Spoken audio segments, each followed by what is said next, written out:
एक गरीब आदमी बद्दू रात के वक्त वो कहीं बेचारा सुबह से चला था, मदीने पहुंचते उसे रात हो गई। उसने डरते हुए ना खैमा ही बाहर लगा लिया। जहां रात हुई ना, आधी रात को कोई 1-2 बजे समझ ले पहुंचा मदीने, तो उसने बाहर ने खैमा लगा लिया।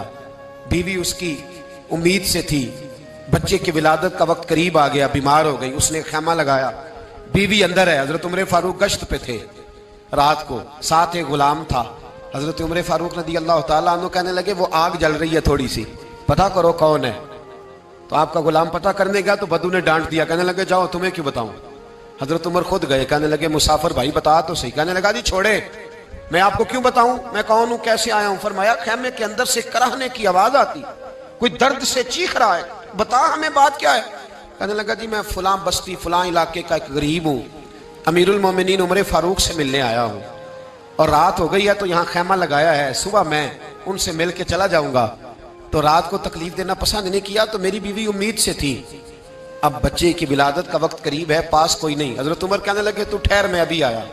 चेहरे पे नकाब है, उसे बताया नहीं मैं ही अमीरुल मोमिनीन। उमर दौड़े गए, अपनी जौजा से कहने लगे अगर तुझे बहुत बड़ा अजर मिल रहा हो तो हासिल करेगी। क्या करूंगी। तो कहने लगे चल फिर मेरे साथ, बहुत बड़ा अजर है। एक दोस्त के यहाँ विलादत का वक्त है, जरूरत की चीजें साथ ले लो।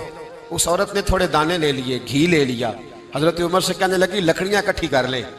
अमीरुल मोमिनीन, काउंसलर की बात नहीं बता रहा आपको, मैं आपको एमपीए की बात नहीं बता रहा, एमएनए की बात नहीं बता रहा, जो 10 गांव को मिला के चेयरमैन बना उसकी बात नहीं बता रहा, उसकी बात बता रहा हूं जो 22 लाख मुरब्बा मील का हुक्मरान है। उसकी बात बता रहा हूं जो गली से गुजरे तो शैतान रास्ता ही बदल जाता है। उसकी बात बता रहा हूं जिसके बारे में मेरे मुस्तफा करीम सल्लल्लाहु ताला अलैहि वसल्लम ने फरमाया मेरा उम्र तो वो है कि 950 साल हजरत जिब्रील भी इसकी शान बयान करें तो अजमत खत्म नहीं होती। इतना बड़ा शख्स। हजरत उमर ने लकड़ियां इकट्ठी की, ईंटों का रोड़े लेके चूल्हा बनाया, पहुंच गए। आपकी जौजा कहने लगी ये थोड़े दाने डालने, घी डालने और एक लकड़ी लेके इसको हिलाएं, तैयार करें। खुद जौजा अंदर चली गई, हजरत उमर बाहर पकाने लगे। वो बद्दू कहता है मैं इस तरह का उनके साथ बिहेव करने लगा जैसे को किसी चौकीदार के साथ नहीं करता। मैंने समझा ये उमर ने चौकीदार रखे आने जाने वाले मेहमानों का। मैं कभी पानी का प्याला मांगता, कभी कोई बात, उमर दौड़े जाते, कभी पानी लाते। ओ मुसलमानों, ओ मेरे रसूल के गुलाम अजीजो, हजरत उमर फारूक। वो गुलाम कहता है मैं उमर से कहता, मैं कहता गुलाम पानी ला, तो उमर दौड़ के पानी लाते। मैं कहता तुझे घी पकाना भी आता है, पहले भी कभी पकाया है? तो उमर फरमाते कोशिश तो कर रहा हूं। मैं कहता पहले भी कभी तेरी बीवी ने ये काम किया है? तो हजरत उमर कहने लगे मुझे याद नहीं, पूछ के बताऊंगा। कहते हैं क्या रंग था, क्या अंदाज था, क्या मुस्तफा की तरबियत थी, क्या अंदाज हुजूर ने सिखाए गुलामों को। ये किस तरह का अमीर है कि ये हंडिया पका रहा है, फूंके मार रहा है एक गरीब के लिए, देहाती के लिए जिसे जानते भी नहीं।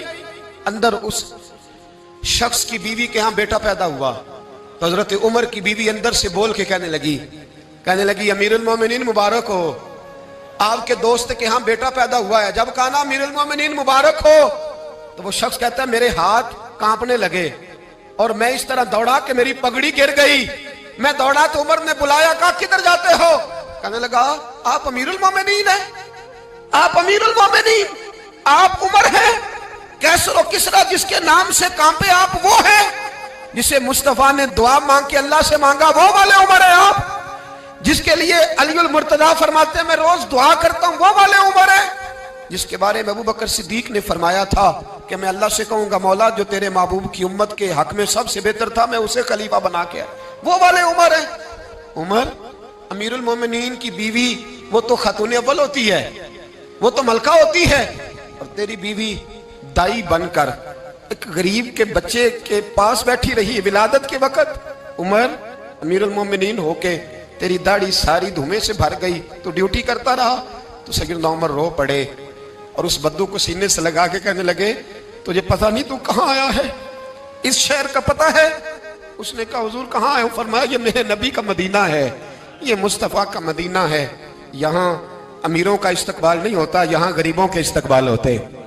यहाँ हुजूर ने इस स्टेट पे मेरे रसूल पाक ने वो वाला रंग दिया है कि अब गरीब सर उठा के जीने लगे हैं, अब मजदूरों को इज्जतें मिलने लगी हैं, अब यतीमों ने सर उठा लिया है कि हमारा कोई सुनने वाला आ गया है।